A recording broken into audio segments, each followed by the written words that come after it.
അരിയാഹാരം കഴിക്കുന്നവർക്കറിയാം, അല്ലെങ്കിൽ അരിഭക്ഷണം കഴിക്കുന്നവർക്കിത് മനസ്സിലാകും തുടങ്ങിയ പ്രയോഗങ്ങളൊക്കെ നമ്മൾ നിത്യേന കേൾക്കുന്നതാണ്. സൗത്ത് ഇന്ത്യൻ സ്റ്റേറ്റുകളിലെ ആളുകളുടെ പ്രധാന ഭക്ഷണം അരി ആയതുകൊണ്ടാകാം നമുക്കിടയിൽ ഇങ്ങനെയൊരു ശൈലി ഉണ്ടായത്. എന്നാൽ എങ്ങനെയാണ് അല്ലെങ്കിൽ എന്നു മുതലാണ് മലയാളി ഉൾപ്പെടെയുള്ള തെക്കേ ഇന്ത്യക്കാരുടെ ഭക്ഷണശീലത്തിൽ അരി എത്തിയത് എന്ന് അന്വേഷിക്കുന്നത് വളരെ കൗതുകകരമായിരിക്കും. ഒരിക്കൽ സാന്ദർഭികമായി വലിയ ദേശസ്നേഹിയായ ഒരു ചെറുപ്പക്കാരനോട് ഇന്ത്യയിൽ അരി എത്തിയത് ചൈനയിൽ നിന്നാണെന്നൊന്ന് പറഞ്ഞുപോയി. ലോകത്തിൻ്റെ തന്നെ ഉത്ഭവം പൗരാണിക ഭാരതത്തിൽ നിന്നാണ് എന്ന് ആത്മാർത്ഥമായും വിശ്വസിക്കുന്ന അദ്ദേഹത്തിന് അത് തീരെ ഇഷ്ടപ്പെട്ടില്ല. അറിവ് ഇന്ന് താളിയോലകളിൽ ഉറങ്ങുന്ന നിർജീവതയല്ല, മറിച്ച് അതിന്ന് ജീവൻ തുടിക്കുന്ന വിരൽ തുമ്പുകളിലാണ്.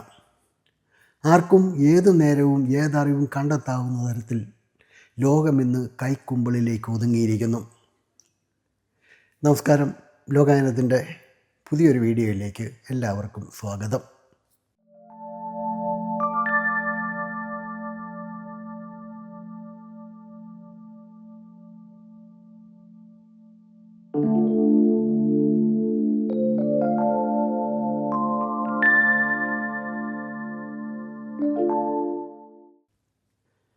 ഏഷ്യയിലും ആഫ്രിക്കയിലുമുള്ള ലോക ജനസംഖ്യയുടെ പകുതിയിലധികം പേരുടെയും പ്രധാന ഭക്ഷണമായ ഒരു ധാന്യമാണ് അരി. പുല്ലിനമായ ഒറൈസ സാറ്റിവ എന്ന ഏഷ്യൻ ഇനത്തിൻ്റെ വിത്താണ് നെല്ല്. വളരെ അപൂർവമായി ഒറൈസ ഗ്ലാബെറിമ എന്ന ആഫ്രിക്കൻ അരിയും ഉപയോഗത്തിലുണ്ട്.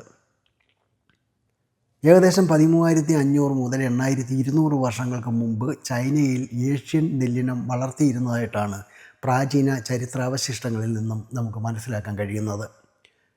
ഏകദേശം 3000 വർഷങ്ങൾക്ക് മുമ്പ് ആഫ്രിക്കയിലും നെൽകൃഷി ഉണ്ടായിരുന്നതായി തെളിവുകൾ കിട്ടിയിട്ടുണ്ട്.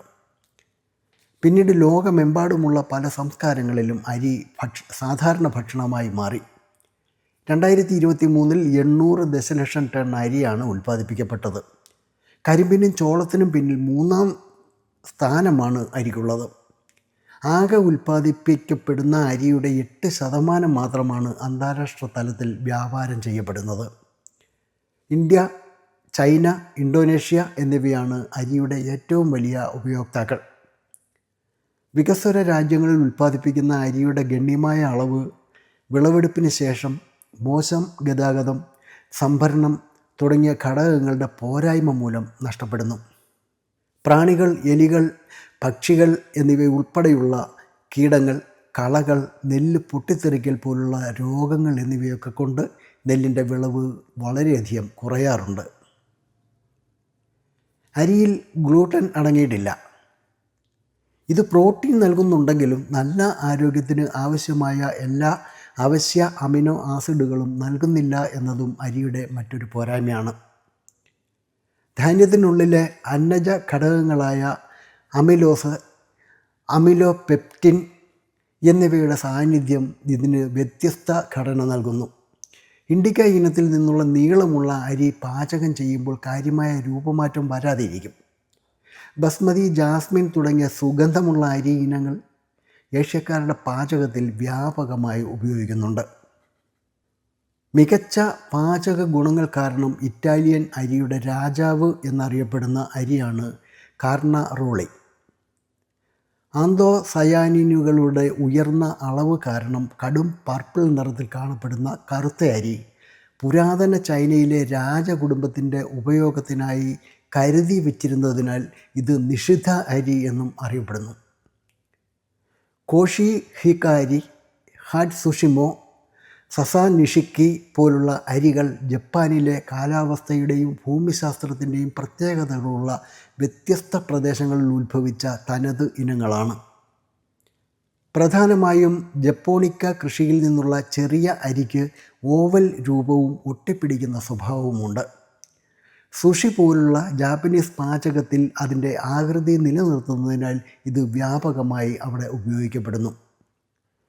ഗ്ലൂട്ടിനസ് അരി ഉപയോഗിച്ച് മോച്ചി, അൽബോറിയോ അരി ഉപയോഗിച്ച് റിസോട്ടോ, ബോംബെ അരി ഉപയോഗിച്ച് പായേല പോലുള്ള യൂറോപ്യൻ പാചക രീതികളിലും ഇത് ഉപയോഗിക്കപ്പെടുന്നുണ്ട്.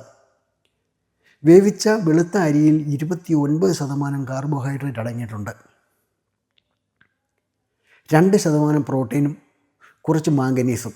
വിറ്റാമിൻ എ ഉൾപ്പെടുത്തുന്നതിനായി ജനിതക എഞ്ചിനീയറിംഗ് വഴി ഉൽപ്പാദിപ്പിക്കുന്ന മറ്റൊരിനമാണ് ഗോൾഡൻ റൈസ്. 2022 ആഗോളതലത്തിൽ ഹരിതഗൃഹവാതകത്തിൻ്റെ 1%-ലധികം നെല്ലുൽപാദനം മൂലം ആണെന്നാണ് കണക്കാക്കപ്പെടുന്നത്. മനുഷ്യ സംസ്കാരത്തിൽ വിവാഹം പോലുള്ള വിവിധ മതങ്ങളിലും പാരമ്പര്യങ്ങളിലുമുള്ള ആചാരങ്ങളിൽ അരിക്ക് ഒരു വലിയ പങ്കുണ്ട്. ഭക്ഷ്യയോഗ്യമായ നെല്ലിനങ്ങൾ പുല്ലു കുടുംബമായ പോയേസിയിലെ BOP ക്ലേഡിലെ അംഗങ്ങളാണ്. നെല്ല് ഉപകുടുംബമായ ഒറിസോയിഡെ, മുളകൾ ബാംബൂസോയിഡെ, ധാന്യ ഉപകുടുംബമായ പൂയിഡി എന്നിവ ഒരേ പൈതൃകം പേറുന്നവയാണ്. ഭക്ഷ്യയോഗ്യമായ നെല്ല് ഇനമായ O സാറ്റിവ, O ഗ്ലാബെറിമ എന്നിവ ഈ ജനുസിലെ ഏകദേശം 300ഓളം സ്പീഷീസുകളിലോ ഉപജാതികളിലോ ഉൾപ്പെടുന്നവയാണ്.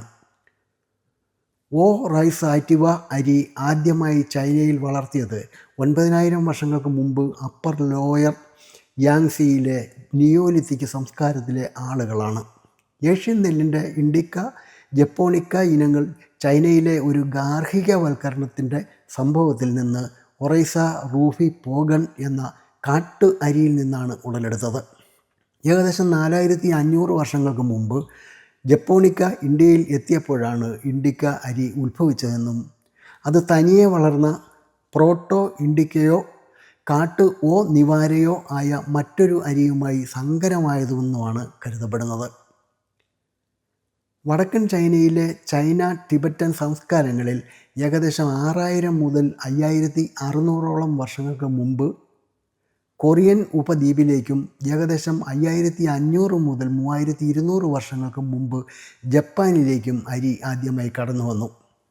5500 മുതൽ 4000 വർഷങ്ങൾക്ക് മുമ്പ് ഡാപ്പൻ കങ് സംസ്കാരം ഇത് തായ്വാനിലേക്കും കൊണ്ടുപോയി. തുടർന്ന് ഓസ്ട്രോനേഷ്യൻ കുടിയേറ്റം വഴി തെക്കു കിഴക്കൻ ഏഷ്യ, മഡഗാസ്കർ, ഗുവാം എന്നിവിടങ്ങളിലേക്ക് വ്യാപിച്ചു. പക്ഷേ പസഫിക്കിൻ്റെ മറ്റു ഭാഗങ്ങളിലേക്കുള്ള അതിൻ്റെ യാത്ര എന്തുകൊണ്ടോ വിജയിച്ചില്ല. മെയിൻലാൻഡ് തെക്ക് കിഴക്കൻ ഏഷ്യയിലെയും തെക്കൻ ചൈനയിലെയും ഓസ്ട്രോ ഏഷ്യാറ്റിക് ക്രാഡായി സംസാരിക്കുന്നവരും 5000 വർഷങ്ങൾക്ക് മുമ്പ് നെൽകൃഷിയിൽ വിജയം കണ്ടു. കൃഷി, കുടിയേറ്റം, വ്യാപാരം എന്നിവയിലൂടെ ലോകത്തിൻ്റെ മറ്റു ഭാഗങ്ങളിലേക്ക് അരി കൂടുതൽ വ്യാപിച്ചു. ഇപ്പോൾ അത്ര സാധാരണമല്ലാത്ത ആഫ്രിക്കൻ അരിയായ ഒറൈസ ഗ്ലാബെറിമ ഏകദേശം 3000 വർഷങ്ങൾക്ക് മുമ്പ് ആഫ്രിക്കയിൽ സ്വതന്ത്രമായി വളർത്തി. അതിനെ സ്പാനിഷുകാർ അമേരിക്കയിലേക്ക് കൊണ്ടുവന്നു.